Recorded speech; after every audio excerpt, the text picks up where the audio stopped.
O sea que aún en el tiempo de la tribulación va a haber gracia. Claro que sí.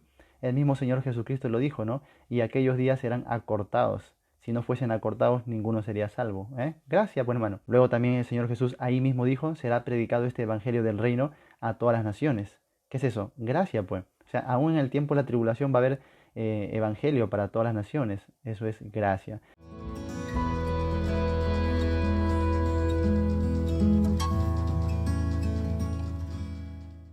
Bendiciones, amados hermanos. Esta noche pueda usted disfrutar de comunión, de gozo en el Espíritu Santo.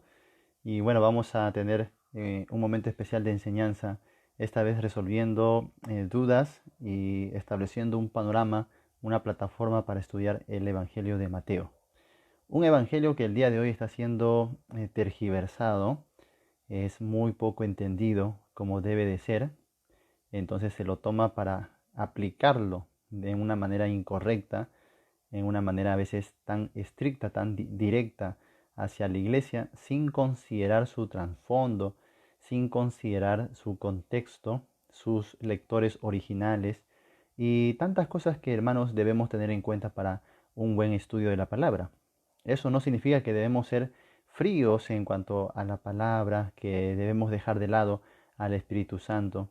Al contrario, pensamos que Dios es un Dios de orden, pensamos que Él nos lleva siempre de una manera ordenada por su propio carácter. Él ama el estudio, ama las cosas bien, ama las cosas excelentes.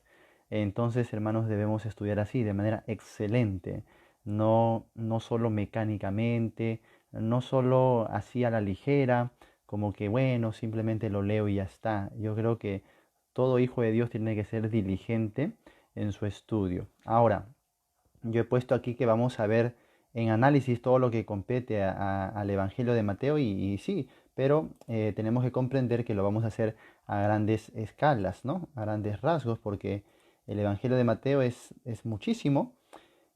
Aquí nomás para enseñarlo en nuestra congregación nos tomamos 2 años, hermanos, 2 años solamente para estudiar el Evangelio de Mateo, ¿no? En el seminario enseñaron el panorama de los evangelios en todo un año, o sea, 2 semestres, imagínense, para los evangelios. Tuvimos que hacer un resumen de resumen, de resumen, de resumen, ¿no? Así que obviamente en una noche no vamos a poder escarbar a profundidad todo lo que compete al Evangelio de Mateo, pero vamos a obtener las grandes bases, el panorama, lo necesario para poder tener un fundamento, una plataforma para que de aquí en adelante estudie correctamente el Evangelio de Mateo, ¿no? Y bueno, de esta manera, hermanos, vamos a estar arrancando. Hice una monografía, me acuerdo, y se llamó La escatología de los Evangelios, y gracias al estudio que pude hacer ahí, me di cuenta que la mirada de los judíos, hermanos, es totalmente diferente a la mirada nuestra. La escatología de los hebreos es totalmente diferente, aunque nuestra escatología tiene que ver con lo que Dios ha hecho con Israel, le ha profetizado, le ha prometido muchas cosas, pero sin embargo nuestra escatología es como un agregado, algunos lo llaman por eso gracia, y a veces yo tengo dificultad de usar esta palabra gracia porque da a entender o como parece sugerir que solo en el tiempo de la iglesia hay gracia y antes no hubo gracia o después no lo habrá. Entonces muchos entienden eso. Hace poco, hace unos días nomás, alguien comentaba uno de mis videos y me decía, pastor, ¿cómo usted dice que en la tribulación va a haber evangelio, va a haber salvación si ahí ya se acabó la gracia? Y ese es el problema, que cuando no diferenciamos entre palabras técnicas, nomenclaturas, títulos que le damos a las dispensaciones, a las doctrinas, y no diferenciamos eso con aspectos que tienen que ver con los atributos y el carácter de Dios.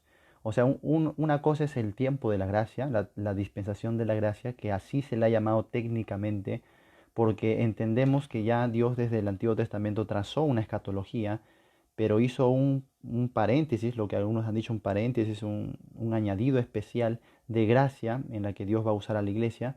Entonces por eso lo han llamado tiempo de gracia, pero no significa que la gracia de Dios sea exclusivo para ese tiempo, porque la gracia de Dios, hermanos, está presente desde la fundación del mundo, incluso antes. En cada dispensación hay gracia de Dios. Dios siempre está manifestando su gracia para con todos los hombres. No nos confundamos. en este sentido, ¿no? La dispensación de la gracia, no lo confundamos con la gracia misma de Dios, que es dada en cada dispensación. O sea que aún en el tiempo de la tribulación va a haber gracia, claro que sí. El mismo Señor Jesucristo lo dijo, ¿no? Y aquellos días serán acortados. Si no fuesen acortados, ninguno sería salvo.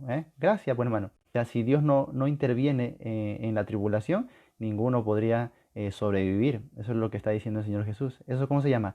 Gracia. O sea, siempre hay gracia. Luego también el Señor Jesús ahí mismo dijo, será predicado este evangelio del reino a todas las naciones. ¿Qué es eso? Gracia, pues. O sea, aún en el tiempo de la tribulación va a haber evangelio para todas las naciones. Eso es gracia.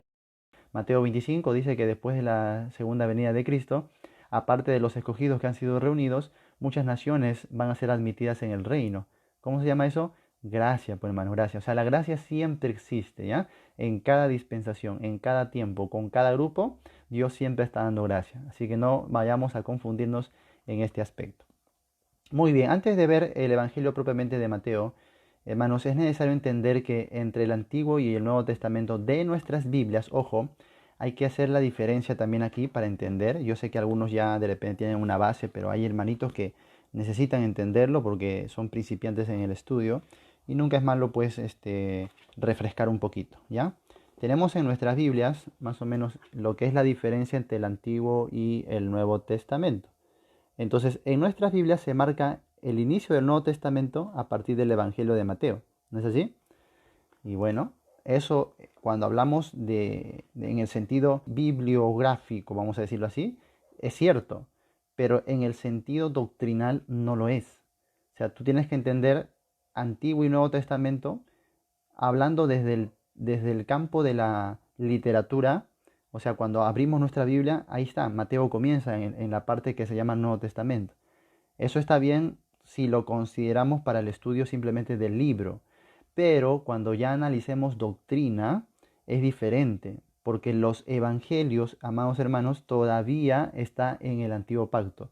Los evangelios todavía están dentro de la dispensación de la ley. Entonces, los que estuvieron conmigo en la clase básica, revisamos Hebreos capítulo 9. Hebreos capítulo 9 y dice que donde hay testamento es necesario que intervenga muerte del testador, porque con la muerte el testamento se confirma. De donde, hermanos, si no hay muerte, no es válido el testamento. O sea, ¿qué está diciendo el escritor de Hebreos? Que el nuevo pacto comenzó a regir a partir de la muerte de Jesucristo, que es el testador. O sea que mientras Cristo está con vida en su ministerio público, amados hermanos, todavía se está en la dispensación de la ley. Así que tengamos cuidado, aunque en nuestras Biblias nos marque que al inicio de Mateo se empieza el Nuevo Testamento, en realidad el Nuevo Testamento se está empezando recién al final de los Evangelios, cuando Jesús está muriendo. ¿Y qué le dijo a sus discípulos? Le dijo, yo he querido celebrar esta Pascua con vosotros. Luego sacó el pan, sacó el vino y dijo, este es mi sangre, la sangre del nuevo pacto. O sea, recién se estaba estableciendo el nuevo pacto a partir de la muerte de Jesús. Así que cuando tú estés en los primeros capítulos, ¿no? Casi en todos los capítulos de los evangelios, todavía usted tiene que entender las cosas como en la dispensación de la ley, ¿ya? En el tiempo todavía del pacto mosaico.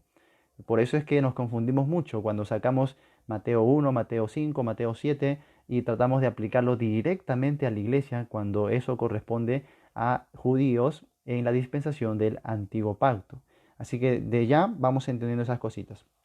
Ahora, entre el periodo de los escritos del Antiguo y del Nuevo Testamento hay más o menos una cantidad de 450 años. Y eso es lo que a veces no vemos a simple vista cuando tú terminas el Antiguo Testamento de tu Biblia con Malaquías y abres el siguiente libro y ya está Mateo. Entre esos dos libros, hermanos, ha pasado más o menos 450 años. Y en estos 450 años han ocurrido muchas cosas y ha tenido auge ahí el Imperio Romano. Por eso es que cuando abres las páginas de Mateo vas a encontrar ahí al Imperio Romano, ¿no? Que está imperando, gobernando no solo sobre Galilea, Judea, sino sobre el mundo entero. Pero eso no lo vas a ver en Malaquías, donde no existía todavía el Imperio Romano así.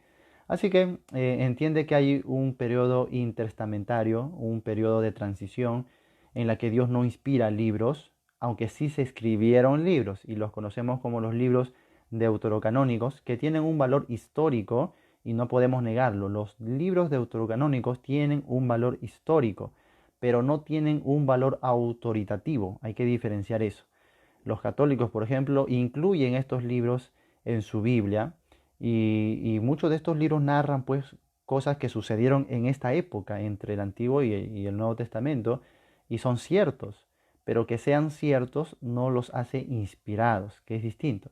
O sea, ¿qué diferencia un libro históricamente verdadero a un libro inspirado? Que el libro inspirado tiene autoridad divina, mientras que el libro histórico, aunque sea verdadero, no tiene autoridad divina. O sea, simplemente se queda con lo humano y terrenal y no somos obligados, en cierto sentido, a aplicarlos espiritualmente a nuestras vidas. Podemos tomarlos como su valor literario, su valor histórico, sí, pero no como palabra de Dios. En ese sentido, los libros deuterocanónicos no son palabra de Dios, no son inspiración de Dios, ¿no? Ahora, si usted lee esos libros, si se ha tomado el tiempo de leer esos libros, por ejemplo, Macabeos, primera y segunda de Macabeos, nos cuenta la historia, por ejemplo, de Judas Macabeo, de la revuelta de los que también se llaman así, ¿no? Los macabeos, y a partir de ahí también van a surgir grupos como los celotes, que usted va a encontrar luego en los, ¿cómo se llama?, en los evangelios. Y va a estudiar un poquito ahí de cómo ellos se rebelan contra Antíoco Epífanes, que prácticamente está haciendo toda una dictadura ahí en Galilea, y ellos como que hacen resurgir un espíritu nacionalista. Acuérdate que los judíos en Malaquías ya habían pasado 100 años que habían vuelto de la deportación de Babilonia, ¿no?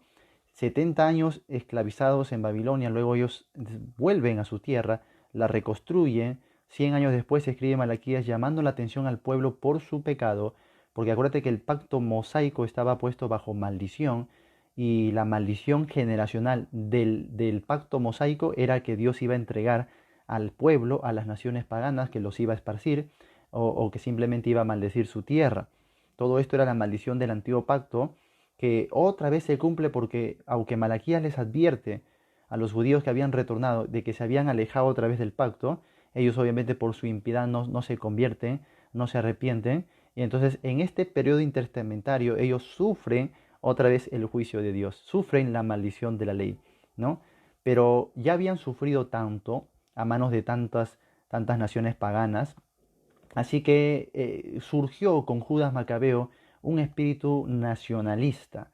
Entonces comenzaron a tener revueltas, ¿no? Y aun cuando ya imperó el imperio romano, o sea, el imperio romano propiamente, los nacionalistas judíos todavía estaban queriendo darle dolores de cabeza. Por eso que para el tiempo de Jesús las aguas estaban muy aquietadas, ¿ya? Todo estaba de nervios, nervios de punta, porque estaban bajo la amenaza de que en cualquier momento el imperio romano los desaparecía. El imperio romano gobernaba por la fuerza, se imponía, aunque tenía una política de paz, es decir, ya tenemos paz, no va a haber guerra, no va a haber destrucción, tú vas a tener tu reino, tu propio rey, tu religión, tu cultura, no hay problema, con tal que me pagues los tributos y todo tranquilo. O sea, ellos se gobernaban por la política de la paz. Pero como había ya un espíritu nacionalista en los celotes, en grupos judíos extremos, se conocía también como los rebeldes, los radicales, entonces era natural que en este tiempo surjan todo tipo de conflictos, que cuando cualquier tipo de líder se levantaba y comenzaba a tener a recibir una admiración, era visto como un peligro. Por eso que cuando Jesús comienza su ministerio, aunque es un ministerio, digamos, espiritual, de amor, que alimenta a los pobres, que sana a los necesitados y todo eso, es visto como un elemento peligroso, porque para la época estaban o sea, el imperio romano estaba ya harto de esto y en cualquier momento los exterminaba. Así que de ahí vas a entender un poquito por qué tanto el acoso de los líderes religiosos como los fariseos y los saduceos. Hermanos, entendamos que estamos hablando como una nación. Los saduceos y los fariseos formaban parte del concilio, del Sanedrín, es que es prácticamente lo que hoy sería para nosotros un congreso, un senado. O sea, los líderes de Israel no solamente tenían un poder religioso, sino un poder político. Es casi como hoy hablarle a nuestros congresistas, a nuestros presidentes o a nuestros ministros. O sea, tenían un poder político que tenía que ver con el gobierno de Galilea, pero al mismo tiempo tenían que rendirle cuentas de ese poder al Imperio Romano. Entonces, por esto es que ellos acosan constantemente a Jesús. A veces en nuestra mirada espiritual simplemente lo vemos como personas que son impías, pecadores, que no quieren saber nada de Dios. Pero comprendiendo un poco el panorama, o sea, lo que ellos están haciendo es tener un espíritu nacionalista para guardar obviamente su nación y su país. Así que cuando Jesús se levanta, y más cuando comienza a hacer las señales de Mesías, o sea, entiéndase, hermanos, que en este tiempo la palabra Mesías no se entendía como lo entendemos hoy. En este tiempo la palabra Mesías era un caudillo militar, era alguien que iba a despertar el fervor, que iba a restaurar el reino y por ende necesariamente tenía que haber una guerra armada, un conflicto bélico con Roma, necesariamente. Entonces no es como hoy, que nosotros cuando pensamos en el Mesías pensamos en un cordero sufriente, en un salvador de nuestros pecados, ¿no? En un restaurador espiritual. Bueno, ellos no lo veían así.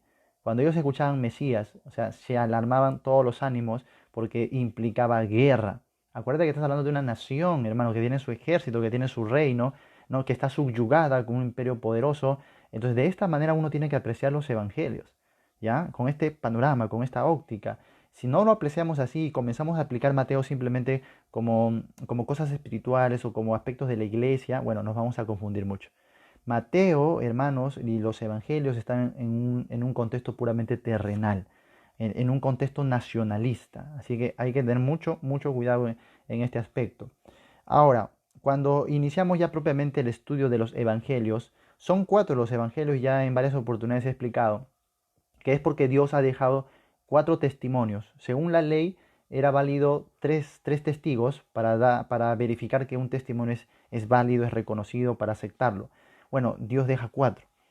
De estos cuatro, uno es, digamos, un poco más especial, es diferente, y los tres, que son los tres testigos suficientes según la ley hebrea, son muy parecidos, son muy parecidos. Por eso se conoce como los evangelios sinópticos, porque sinóptico quiere decir visto en conjunto. O sea, como que tú puedes verlos los tres en paralelo y encuentras una hilación entre los tres o sea, en simples palabras, mucha semejanza entre ellos, ¿no?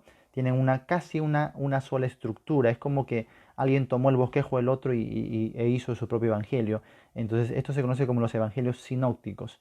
El cuarto evangelio, que es el evangelio de Juan, tiene un propósito diferente, aunque complementa y va a narrar en gran parte de sus páginas lo que no narra los sinópticos.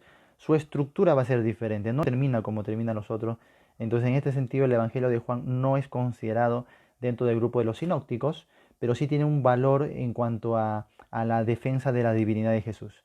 Así que vamos a ver brevemente en panorama lo que sería el complemento de estos cuatro evangelios, ¿sí? Empezando por el evangelio de Mateo. Mateo va a presentar a Jesús como el rey de los judíos, ¿ya? Básicamente eso, el rey de los judíos, no como un rey universal, ¿no? Entiéndase eso. Entonces vas a tener muchas referencias en Mateo acerca de las escrituras, de las profecías del Mesías, y vas a darte cuenta que está tratando netamente con un público judío, porque le está demostrando, les está haciendo, le está dando certeza de que Jesús es ese Mesías que ellos estaban esperando desde el Antiguo Testamento. Marcos, hermanos, va a presentar a Jesús como un siervo sufriente. El Evangelio de Marcos pone su mirada en el ministerio público de Jesús, más bien en las obras que hace Jesús, en el servicio que presta Jesús, y Mateo, entonces Marcos lo presenta como el siervo incansable o el siervo sufriente. Esta es digamos, la figura del buey, ¿no? Porque la figura del león es Mateo, el rey. La figura del buey sería Marcos, el siervo incansable del Señor. Lucas, hermanos, va a presentar a Jesús como el hombre perfecto, ¿no? La figura del rostro de hombre. Y el título Hijo del Hombre se va a repetir aquí muchas veces. Jesús se lo va a aplicar a sí mismo.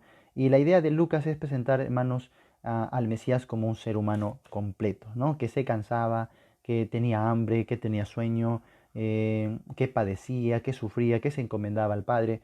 Y entonces vemos ese título Hijo del Hombre que alude a su humanidad, pero también es un título mesiánico, porque así se le presenta en el Antiguo Testamento, ¿ya? Y finalmente Juan, hermanos, presenta a Jesús en la figura del águila, a Jesús como el Hijo de Dios, el Hijo de Dios. Entonces, a través de estas cuatro figuras comprendemos un todo de Cristo, ¿no? Su reino mesiánico, su aspecto servicial en su primera venida, sobre todo muy humilde, siervo de todos. Luego su aspecto humano, encarnado, el verbo se hizo carne, y luego también su divinidad. Él no se despojó de sus atributos, él era Dios y permaneció siendo Dios aún en su encarnación, y esto va a tratar el Evangelio de Juan. Entonces, hermanos, dense cuenta que sería imposible llevar los 4 evangelios en un solo tiempo. Es muchísimo, pero eso básicamente es el panorama, el complemento entre los 4 evangelios, ¿sí? Ahora, los evangelios, hermanos, tienen una literatura biográfica. O sea, nos están narrando la vida de alguien, nos está narrando cómo nació, cómo creció, cuáles fueron sus obras y todo eso, y cómo murió. Entonces, más que nada son libros biográficos. Puedes llamarle también históricos, pero como están enfocados en la vida de una sola persona, propiamente son biográficos, ¿ya? Nos narran la vida del Señor Jesucristo. Muy bien, a ver, algo más en cuanto a los evangelios. Bueno, que los 4 van a manejar una hilación de mensaje y también una escatología igual. O sea, la escatología de los evangelios presenta una escatología hebrea. Si tú quieres estudiar bien los evangelios, tienes que estudiar necesariamente los profetas, profetas mayores y profetas menores. Porque los evangelios no van a decir nada diferente a estos profetas, más bien los van a confirmar, los van a sellar, les van a dar cumplimiento. Entonces, algunos cuando no estudian los profetas y se van directamente a estudiar Mateo, los evangelios, y es porque algunos piensan, ah, no, es que Mateo ya es el Nuevo Testamento y es más importante que el Antiguo. No, porque los evangelios hablan de Jesús y Jesús es más importante que los profetas. Y tienen pensamientos como estos, hermano, y por eso tienen un desorden bíblico. O sea, si bien es cierto que Mateo y hasta Juan nos va a presentar a Jesucristo en una forma ya literal, visible, sin embargo, lo que se va a tratar en los evangelios tiene que ver netamente con las profecías del Antiguo Testamento. No se va a decir nada nuevo. A usted le va a parecer nuevo porque usted no estudió las profecías del Antiguo Testamento, pero si usted estudiara los profetas, cuando va a los evangelios no va a encontrar nada nuevo, no se va a sorprender, más bien va a entender mucho mejor, va a entender el complemento escatológico de toda la línea histórica de la redención que el Señor nos ha dejado, ¿ya? Así que ese es mi primer consejo. Antes de los evangelios, hermanos, procura o a la par leer y estudiar los profetas. Por favor, eso es sumamente importante. Muy bien, ahora pasamos propiamente al Evangelio de Mateo, ¿ya? Muy bien, vamos a tratar de ser resumidos, yo sé que es bastante, pero si nos da de repente espacio para una segunda oportunidad, pues brillante, ¿no? Toma nota, por favor, y vamos a empezar. Mateo es el Evangelio judío, algunos le han llamado así, ¿no? El Evangelio judío. ¿Por qué? Porque muestra un interés particular en los asuntos de Israel, sobre todo en su reino. Mateo pone énfasis en arrepentidos porque el reino de los cielos se ha acercado. De ahí que usted tiene que hacer una diferencia entre lo que es el reino de los cielos y el reino de Dios. El reino de los cielos se refiere básicamente, está limitado al reino mesiánico en Israel. Va a tener su cumplimiento en el milenio, ¿ya? El reino de los cielos apunta al milenio, donde Dios les cumple el pacto, las promesas y las bendiciones a Israel en la tierra prometida durante este periodo de 1000 años, ¿ya? Así que el reino de los cielos se refiere básicamente al reino milenial o al reino mesiánico. En la tierra prometida, ¿ya? ¿Dónde va a ser su capital? Jerusalén. O sea, todo lo que vemos en la Biblia, en el Antiguo Testamento, apunta a el milenio, y esto es lo que Jesús viene a predicarle a Israel, el reino de los cielos. El reino de Dios, hermanos, es más completo, es más universal, es que Dios establece su reino ya en todo el universo, y eso va a ser después del milenio, después del juicio ante el gran trono blanco, después de que la tierra sea transformada, después de todo eso, Dios va a estar allá su reino completo y universal. Así que el reino milenial o el reino mesiánico o el reino de los cielos tiene un carácter temporal, nada más. Aunque tiene que ver con el reino de Dios necesariamente. La iglesia, el periodo de la ley, la iglesia, luego el reino mesiánico, todo eso tiene que ver con el reino de Dios, ¿no? En forma general. Pero estamos diferenciando para no equivocarnos cuando se dice el reino de los cielos y lo aplicamos directamente al reino universal. Hay que tener mucho cuidado porque eso nos lleva a errores doctrinales, ¿ya? Ahora, el tema central del Evangelio Lo podríamos describir en una frase así. Es la historia de Jesucristo como el Mesías Rey, esperado por Israel, en quien se cumplen las profecías del Antiguo Testamento. Fácil, ¿no? Sencillo, otra vez. Es la historia de Jesucristo como el Mesías Rey, esperado por Israel, en quien se cumplen las profecías del Antiguo Testamento. Sencillísimo, ¿no? Muy bien. Así que la idea es, acuérdate que Jesús había crecido entre los judíos, como un niño cualquiera se había desarrollado entre ellos, tenía sus vecinos, tenía sus padres, tenía sus hermanos. Entonces, una de las incógnitas, de los impedimentos u obstáculos para aceptarle a él como Mesías, los mismos judíos lo dijeron muchas veces, pero a él le conocemos, conocemos a sus hermanos, conocemos a sus hermanas, conocemos a sus padres, él está aquí, él creció con nosotros, o sea, ¿cómo él puede proclamarse ahora y decir que ha venido del cielo? ¿Cómo él puede ser el Mesías? O sea, una de las trabas que ellos presentaban era precisamente que conocían a Jesús, pues, había crecido entre ellos. Así que, como judíos que son tercos, rebeldes y son guiados por la ley, ellos necesitaban señales, necesitaban escrituras cumplidas, necesitaban que alguien les demuestre que Jesús efectivamente era el Mesías. O sea, ellos no iban a aceptar simplemente porque alguien venga y diga, bueno, él es el Mesías, ¿no? No, tenía que haber evidencias. Ahora, compare usted, analice los 4 evangelios y mire, por ejemplo, los discípulos de Jesús, aún los más íntimos que son los 12, y se vieron todo un proceso de conversión. 3 años y medio van a pasar con Jesús y aún todavía eran incrédulos. Jesús mismo no les revela todas las cosas, les dice después van a entender. Entonces, hermanos, si los mismos discípulos, los que están al lado de Jesús, tienen tantos conflictos para reconocerle, para aceptarle, imagínate pues la gente del pueblo, imagínate los líderes religiosos, imagínate pues el pueblo de Israel en conjunto, obviamente no es tan sencillo, no lo iban a aceptar tan fácil. Así que hermanos, la muerte, sepultura y ascensión de Jesucristo, testimonio para los judíos, que tenga evidencias, que tenga pruebas, que tenga escritura. Y bueno, ahí tenemos el Evangelio de Mateo, ¿no? Un evangelio completo, está diseñado especialmente para que un judío refuerce su fe en Jesucristo, para que un judío tenga la convicción de que Jesús es el Mesías que tanto ellos habían anhelado y esperado. Eso es básicamente el Evangelio de Mateo, ¿ya? Ahora, Mateo ha sido colocado como el primer libro del Nuevo Testamento porque sirve como un enlace perfecto entre el Antiguo y el Nuevo Pacto, el Nuevo Testamento. O sea, cuando usted termina, por ejemplo, de entender el Antiguo Testamento, de cómo el Señor después de la deportación le dice a Daniel cuál era el orden de los tiempos para la venida del Mesías, y le da ahí 5 imperios que se iban a alzar sobre el mundo, ¿no? Comenzando desde el imperio babilónico, los medos persas, el imperio griego, el imperio romano, terminando por el imperio de la Confederación de Naciones, que nosotros hoy entendemos que es el imperio del anticristo. O sea, y ese último imperio era pequeñísimo comparado al resto, era corto, y ahí inmediatamente iba a venir el Mesías. O sea, cuando abres la Biblia en Mateo, ves este cumplimiento a la perfección. Ves cómo Dios ha diseñado la historia, los imperios, todo para la venida del Mesías. Todo se estaba preparando para la venida del Mesías. Si usted hace un estudio, por causa del tiempo no lo he hecho, pero podríamos estudiar el periodo intertestamentario que solamente nos tomó un semestre, o sea, 4 meses para estudiar el periodo intertestamentario, eso es muchísimo, pero ahí vas a ver cómo Dios iba ordenando, hermanos, el mundo para la llegada del Mesías. El mismo imperio griego que propuso la lengua griega para el mundo entero, su cultura helenista, que es reforzada con el imperio romano después, la cultura o las políticas de paz, de libre tránsito, las carreteras romanas, el mismo imperio romano que después reforzó el habla griega para todos los demás.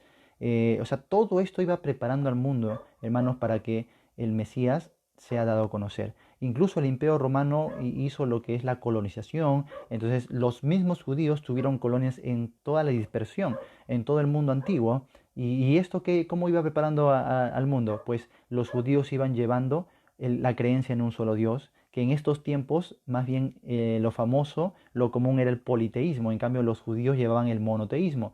Los judíos también llevaban las escrituras del Antiguo Testamento, o sea, preparaban al mundo ya para que reciban al Mesías que ya está prometido en el Antiguo Testamento, el Evangelio del Reino y todo eso.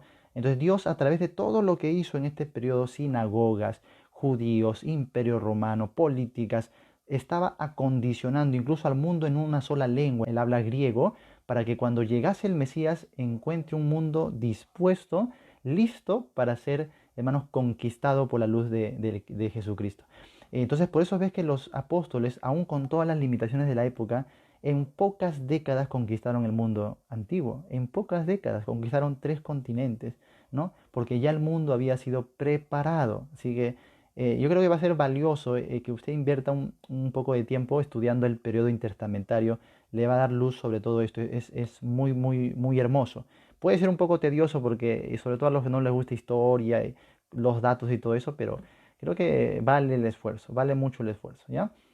Ahora, entonces, entramos a Mateo, y Mateo, cuando tú has estudiado el periodo intertestamentario y el Antiguo Testamento, Mateo encaja perfectamente, como que nos da una hilación, ¿no? Pero entiéndase de que Mateo no es el primer evangelio que ha sido escrito, ¿ya? Se cree y es más probable que el primer evangelio sea Marcos.